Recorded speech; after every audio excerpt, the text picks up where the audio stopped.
Good morning students. Now we start the online classes in social study and we read the chapter 10 in history. The chapter name is the changes in literature, art and architecture. So first of all I read one passage, then I explain it, then after another read the passage and then I after next chapter and next stanza is explain it.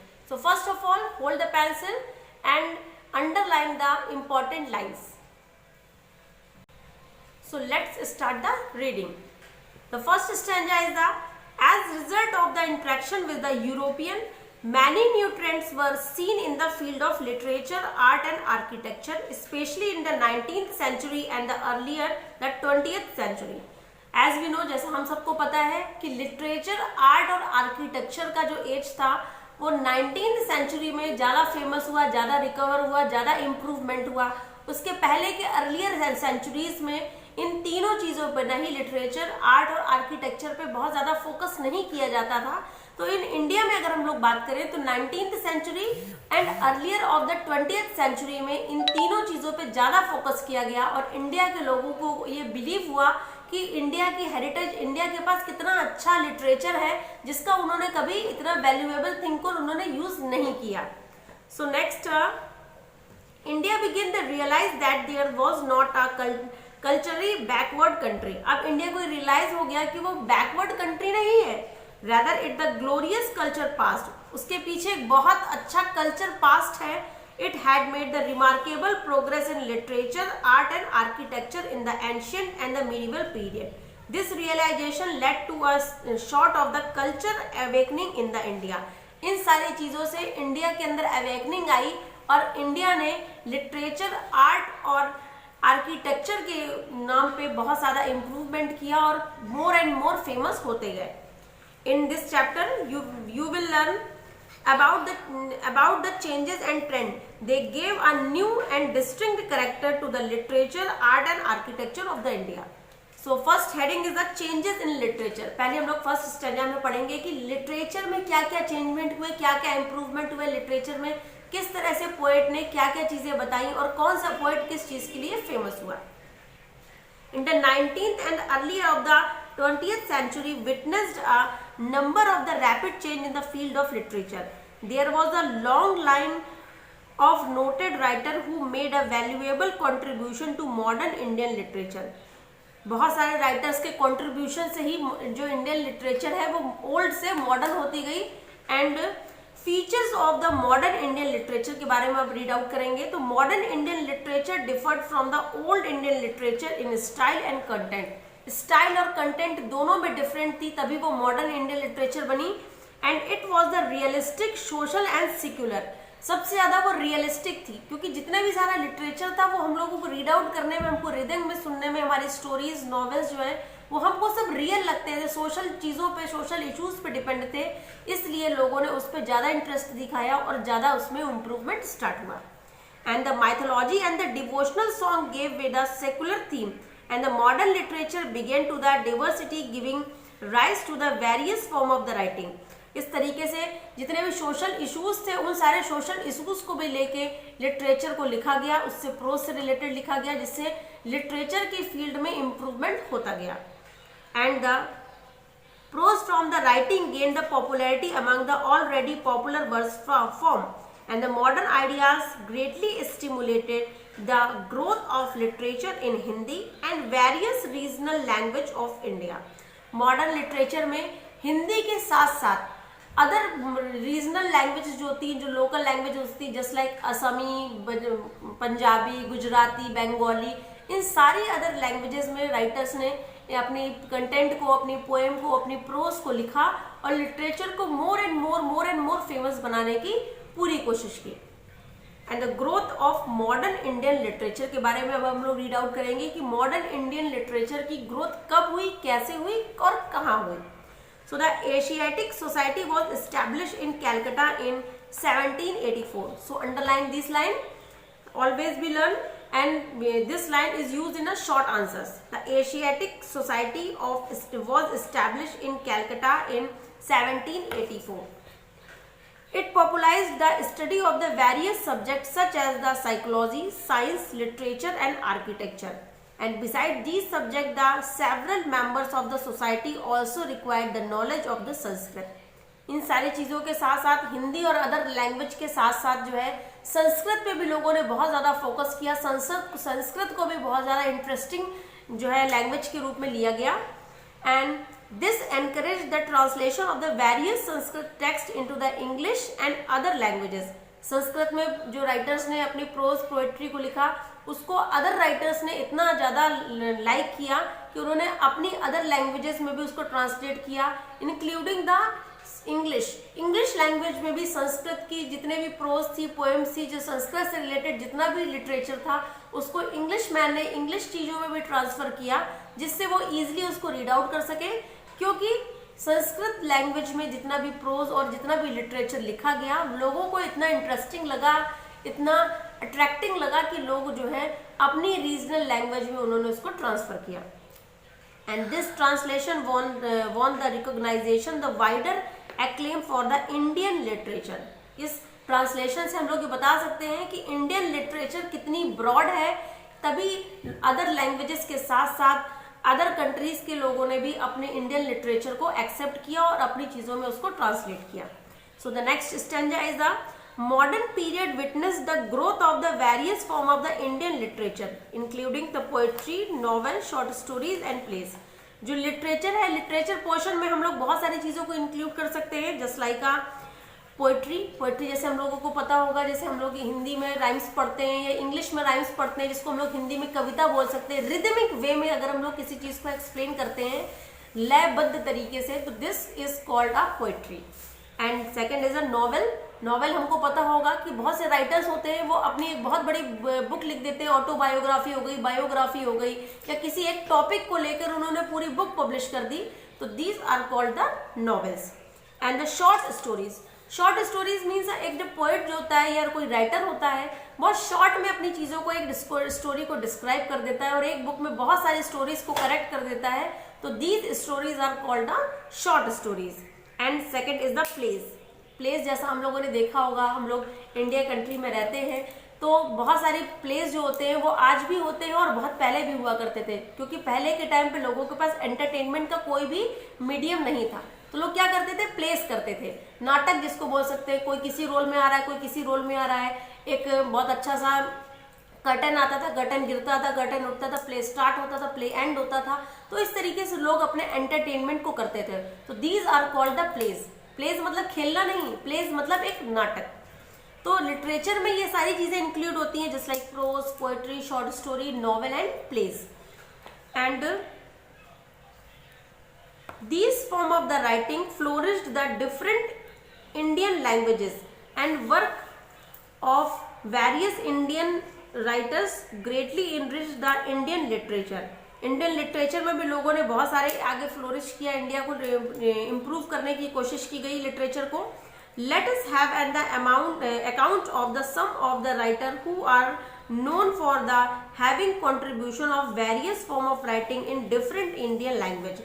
और Indian language में बहुत सारी चीज़ों में writing की गई और writing के साथ साथ बहुत सारी चीज़ों में इम्प्रूवमेंट किया गया। And under the influence of the freedom movement the Indian poetry had led the special emphasis on the nationalism, anti feudalism and the anti imperialism. Freedom के बाद इंडियन पोएट्री में बहुत सारी चीज़ों में चेंजमेंट हुआ। पोएट्री जो है नेशनलिज्म पे डिपेंड होने लगी, उसमें राष्ट्रीयता की भावना आने लगी, एक पर्टिकुलर रीजन को लेके बहुत सारी चीजें बोली गई। अलग अलग डिफरेंट रीजन में डिफरेंट पोएट्स ने अपनी बहुत सारी पोएट्री को स्टॉप कर दिया गया और इस पोएट्रीज को बहुत सारी चीजों में लिखा गया, जिससे लोगों को पोएट्री जो बहुत इंटरेस्टिंग लगने लगी। Among the notable poet of this period were Rabindranath Tagore, Bengali, and Qazi Nazrul Islam in Bengali, and Muhammad Iqbal in Urdu, Keshav Sudha and the Marathi and the Subramania Bharati in Tamil.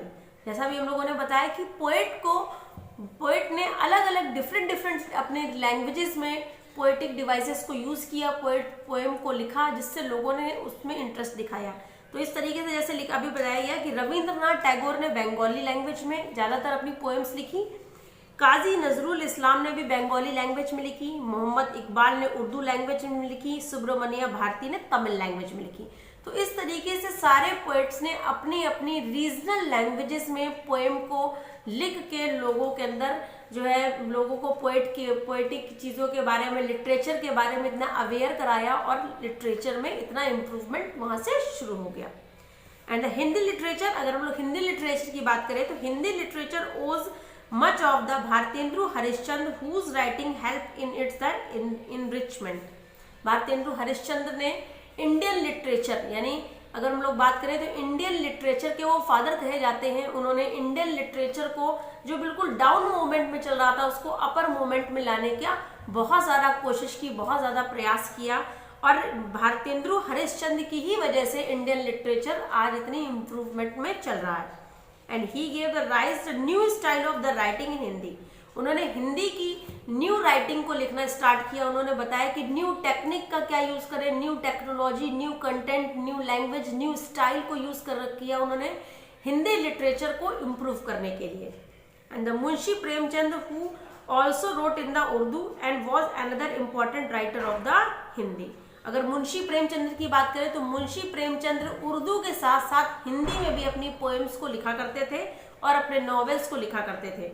In his novels and short stories, he depicted the miserable life of the poor and the opposed section of the society. Munshi Premchandra अपने जितने भी novels उन्होंने लिखी, अपने जितने भी उन्होंने short stories लिखी, उसमें सोशल चीज़ों को उन्होंने ज़्यादा इंक्लूड किया। सोशल चीज़ें, सोशल इविल्स, यानी समाज में हमारी इतनी इविल्स हैं जिसके बारे में लोगों को कैसे बताया जाए, लोगों को किस तरह की कहाँ पर कैसी प्रॉब्लम्स हो रही हैं, सोसाइटी से रिलेटेड लोगों को क्या क्या प्रॉब्लम्स हो रही हैं, ये सारी चीज़ें उन्होंने अपनी शॉर्ट स्टोरीज और नॉवेल्स में इंक्लूड की, जिससे लोगों को इंटरेस्ट आया। सभी को पता होगा अगर हमारे प्रॉब्लम को कहीं से लिखा जा रहा है, कहीं बताया जा रहा है, तो सबको ही इंटरेस्ट होगा कि चलो उस नॉवल को हम लोग रीड आउट करते हैं, उस चीज़ को हम पढ़ते हैं जिससे जो हमसे कनेक्टेड है। तो जब सोसाइटी से कनेक्ट, यानी सोसाइटी की जितनी भी कंडीशन, जो बैड कंडीशन थी, उससे रिलेटेड जो है शॉर्ट स्टोरीज और नॉवेल्स जब लिखे गए तो लोगों का हिंदी के लिए बहुत ज़्यादा इंटरेस्ट बढ़ा और हिंदी पोएम और प्रोज और शॉर्ट स्टोरीज नॉवेल्स को पढ़ने के साथ साथ इंडियन लिटरेचर में भी बहुत ज़्यादा इम्प्रूवमेंट होता गया। And Bankim Chandra Chatterjee and Sharat Chandra Chatterjee were among the famous writer who wrote in Bengali.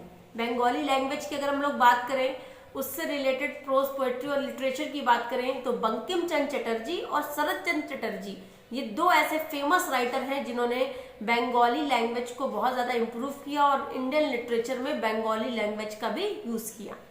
And Rabindranath Tagore was a noted writer who wrote both in Bengali and English. Rabindranath Tagore एक ऐसे राइटर थे जिन्होंने बंगाली के साथ साथ इंग्लिश लैंग्वेज में भी अपनी प्रोज, पोएट्री को और अपनी चीज़ों जो भी उन्होंने लिटरेचर में लिखी, इन सब चीज़ों को राइट डाउन किया। And Bankim Chandra famous novel such as the Anand Math and Devi Chaudhurani was translated into the several languages, inspired the writers all over the country. Bankim Chandra की अगर राइटिंग की बात करें तो उन्होंने आनंद मठ और देवी चौधरानी दो ऐसे बहुत अच्छे से नॉवेल्स लिखे जिसका लोगों ने इतना ज़्यादा उसको इंटरेस्टेड के साथ में उसको रीड आउट किया कि अदर रीजनल लैंग्वेज के साथ साथ अदर कंट्रीज में भी उनके नॉवेल्स को ट्रांसलेट किया गया। उससे लोग इंस्पायर्ड हुए और अदर जो छोटे राइटर्स होते हैं वो इन सारे दोनों नॉवेल्स को रीड आउट करके पढ़ के इतने इंस्पायर्ड हुए, उनको बहुत सारी चीज़ें, कंटेंट मिलना, लिखना आ गया, स्टाइल्स पता चल गई, लोगों का इंटरेस्ट इतना ज़्यादा आ गया। तो ये दोनों नॉवेल्स जो इतने ज़्यादा फेमस हुए। The famous song Vande Mataram is the part of his novel. ऐसा सबको पता होगा, वंदे मातरम हम सब लोगों ने सुना है, हमेशा पैट्रियोटिक सॉन्ग है, हर समय इंडिपेंडेंस डे, रिपब्लिक डे या अदर जो है जितने भी आपके जो है नेशनलिस्टिक जो डेज होते हैं उसमें ये हमेशा बजाया जाता है, स्कूल्स में भी होता है। तो वंदे मातरम जो है वो इसी नॉवेल से लिया गया है। And Anand Math and is the national song of the India. Vande Mataram जो है वो आनंद मठ नॉवेल से लिया गया है और इसको हम लोग पता है, बात कर सकते हैं कि नेशनल सॉन्ग ऑफ इंडिया, ये इंडिया का एक नेशनल सॉन्ग है। And Sharat Chandra Chatterjee raise the different social political issues that period through his novel and short stories. उस टाइम पे शरद चंद्र चटर्जी ने बहुत सारे पॉलिटिकल चीज़ों के बारे में अपनी नॉवेल्स और शॉर्ट स्टोरीज में इंक्लूमेंशन किया, यानी इंक्लूड किया, सारी चीज़ों के बारे में ज़्यादा डिस्क्राइब किया कि पॉलिटिकल इश्यूज से रिलेटेड भी उन्होंने अपनी, यानी सोशल के साथ साथ पॉलिटिकल थिंग्स के ऊपर भी बहुत सारे नॉवेल्स और शॉर्ट स्टोरीज लिखे गए। And Rabindranath Tagore writing both in Bengali and English, जैसा भी उन्होंने बताया था कि रविंद्रनाथ टैगोर ने अपने जो भी प्रोज और शॉर्ट स्टोरीज नॉवेल्स लिखे वो बंगाली के साथ साथ उन्होंने इंग्लिश लैंग्वेज में भी लिखे, run into the thousands of pages. For his the famous work Gitanjali he won the Nobel prize in the 1913। Our national anthem Jana Gana Mana was also composed by them. जो हमारा नेशनल एंथम है जन गण मन, रविन्द्रनाथ टैगोर ने जो गीतांजलि अपनी लिखी, उस गीतांजलि से ही जो है कुछ लाइनें इंक्लूड की गई, और जो हमारा नेशनल एंथम है जनगण मन, ये उसी से ही लिया गया, और इसके लिए उनको नोबेल प्राइज दिया गया 1913। So underline this line, Gitanjali he won the Nobel Prize in 1913 and our national anthem Jangan Man was also composed by them. Always be remember this question also include in a short questions. And India produced the number of the writers and poets who wrote in Urdu. Hindi और other regional languages के साथ साथ उर्दू में भी बहुत सारे writers और poets ने अपने अपने चीज़ों को लिखा, जिसको लोगों ने बहुत अप्रिशिएट किया और उसमें ज़्यादा इम्प्रूवमेंट होता गया। मिर्ज़ा गालिब, सभी ने उनका नाम सुना होगा, Mirza Ghalib and Faiz Ahmad Faiz and Mohammad Iqbal were some noted writer among them. ये सारे जो राइटर्स हैं ये इतने फेमस हैं जिनका नाम आज भी लोग बहुत लेते हैं। And Mohammad Iqbal wrote the सारे जहां से अच्छा which is the popular patriotic song. हम सब ने सुना होगा कि सारे जहां से अच्छा हिंदुस्तान हमारा, ये एक पैट्रियोटिक सॉन्ग है, मोस्टली नेशनलिस्टिक डेज में अब ये बजाया जाता है। तो ये सॉन्ग भी जो है वो मोहम्मद इकबाल ने ही लिखा हुआ था। And beside the writers and poets who wrote in Hindi, Urdu, Bengali, Marathi and Tamil, इसके साथ साथ अदर राइटर्स ने अपनी अदर लैंग्वेजेस में भी चीज़ों को पोएट लिखा गया, लिटरेचर को लिखा गया। हिंदी हो गई, उर्दू, बंगाली, मराठी, तमिल, कन्नड़, तेलुगु, एनी अदर, बहुत सारी रीजन्स में, बहुत सारी लैंग्वेजेस में लिटरेचर में इम्प्रूवमेंट होता गया। There was a far greater number of writers and poets who wrote in the other regional languages. In famous characters के, फेमस राइटर और पोएट्स के साथ साथ अदर भी बहुत सारे राइटर्स और पोएट ने अपनी रीजनल लैंग्वेज में प्रोज को और पोएट्री को और लिटरेचर को आगे बढ़ाया, जिससे हमारे इंडियन लिटरेचर में मोर एंड मोर इम्प्रूवमेंट होता गया। And some of them included the Narmad and the Govardhan Ram in Gujarati and Fakir Mohan Senapati in Udiya and Lakshmi Nath Bezbarua in Assami and Gurjada Appa Rao in Telugu and Venkat Appa Govada Putta Appa in Kannada। इनके language, इनके name ही इतने different होते हैं। इसका means ये stanza में यही बताया गया कि इस स्टेंजा के कि इन सारे राइटर्स ने भी उड़िया, असमी, तेलुगु, कन्नड़ लैंग्वेजेस में भी बहुत ज़्यादा इम्प्रूवमेंट हुआ, और लोगों ने इनकी सारी नॉवेल्स को, वहाँ के जितने भी लोकल लोग होते हैं जो जिनको ये लैंग्वेज बहुत अच्छी समझ में आती हैं, उन्होंने इसको रीड आउट किया और इंडियन लिटरेचर में इम्प्रूवमेंट होना शुरू हो गया। अब next stanza is the next heading is the growth in press in India. India में press, what is the press? Press पता है आपको क्या होता है? पता है किसी को प्रेस? तो press is the medium, the sources of the mass communication, जिससे हम लोग अपने मैसेज को किसी दूसरे के पास पहुंचा सकते हैं। प्रेस में न्यूज़पेपर पब्लिश होते हैं, मैगजीन्स पब्लिश होती हैं और अदर थिंग्स भी पब्लिश होती हैं। तो ऐसी चीजें जहां पर हम लोग किसी चीज को पब्लिश करते हैं, तो these things and these place is called a press. The printing press, printing press जैसा नाम से हमको पता चल रहा है किसी भी चीज को प्रिंट करना, this is called a printing press. तो printing press was introduced in India by the Portuguese in the mid 16th century. अगर हम लोग प्रिंटिंग प्रेस की बात करें तो इंडिया में कब उसका स्टार्टअप हुआ? तो 16th सेंचुरी में जब पुर्तगीज हमारे यहाँ आए, इंडिया में आए, तब से प्रिंटिंग प्रेस की स्टार्टअप होना शुरू हो गया। Some of the earliest printing presses in India served only the British purposes. बहुत सारे प्रिंटिंग प्रेस जो थी इंडिया में, वो सिर्फ ब्रिटिश पर्पज यानी ब्रिटिश लोग जो अपने वर्क के लिए जब प्रेस का यूज करते थे केवल वही चीजें उसमें पब्लिश होती थी, अदर थिंग्स कोई भी पब्लिश नहीं होती थी। The first printing press of Calcutta was started in 1788. Underline these lines. The first printing press was started in Calcutta in 1768. With the passage of the time and the powerful press grew in the country, and especially in the 19th century and later.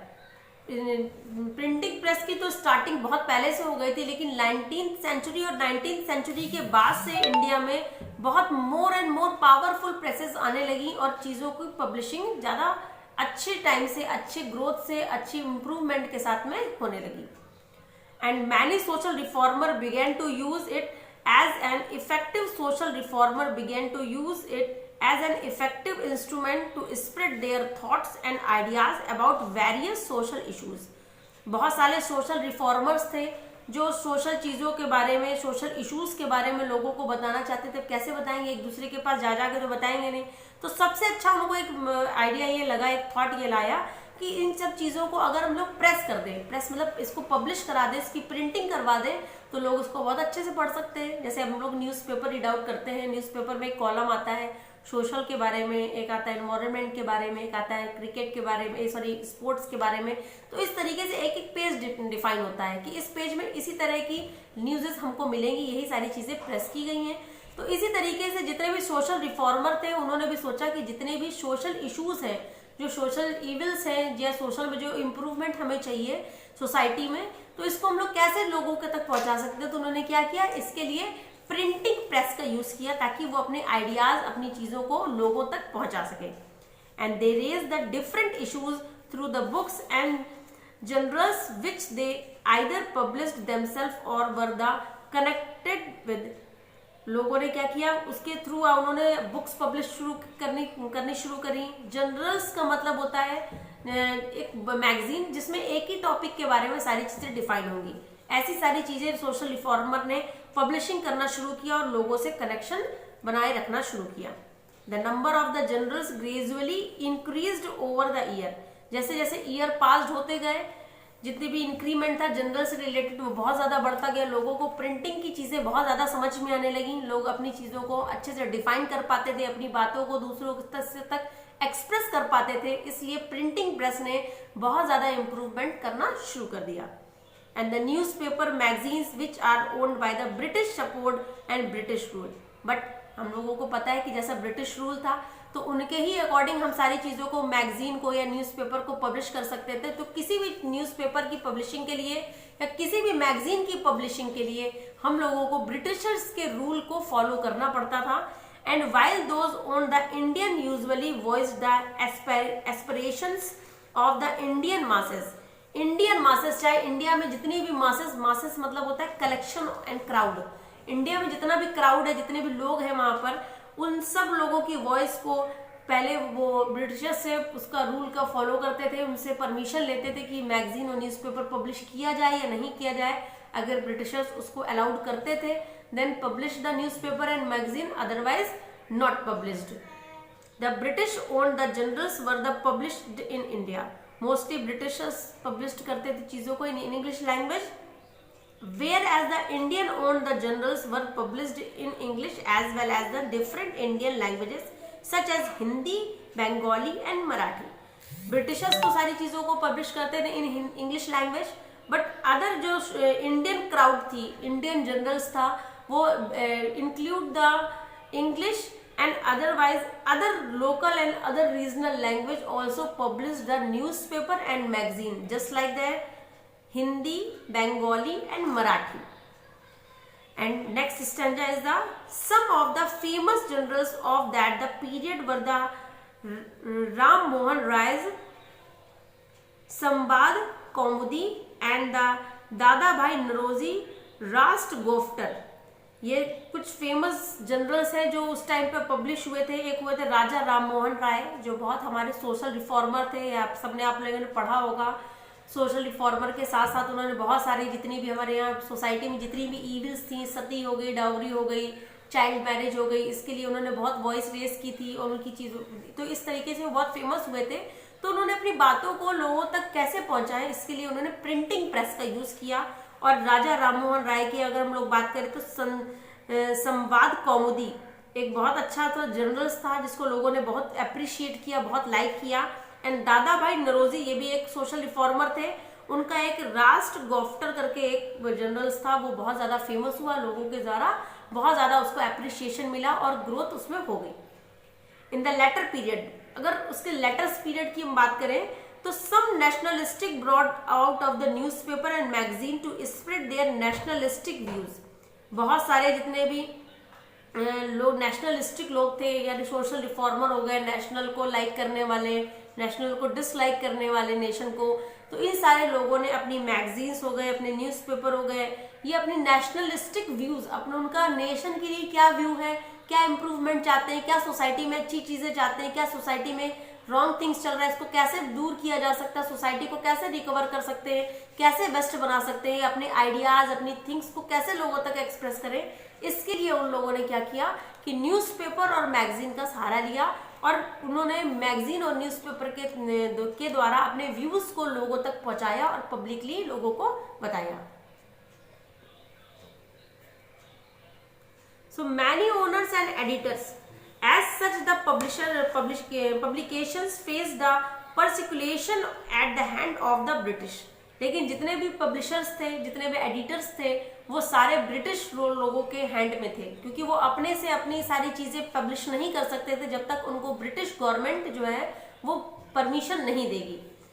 And in the most of the cases their publication were close down. लेकिन बहुत सारे ऐसे cases भी आए जहां publication को close कर दिया गया, उनकी प्रिंटिंग प्रेस को बंद कर दिया गया, क्योंकि उन्होंने गवर्नमेंट के अगेंस्ट किसी चीज को पब्लिश किया गया, गवर्नमेंट की परमिशन नहीं ली। And the editors and owners were often jail for publishing anti British views.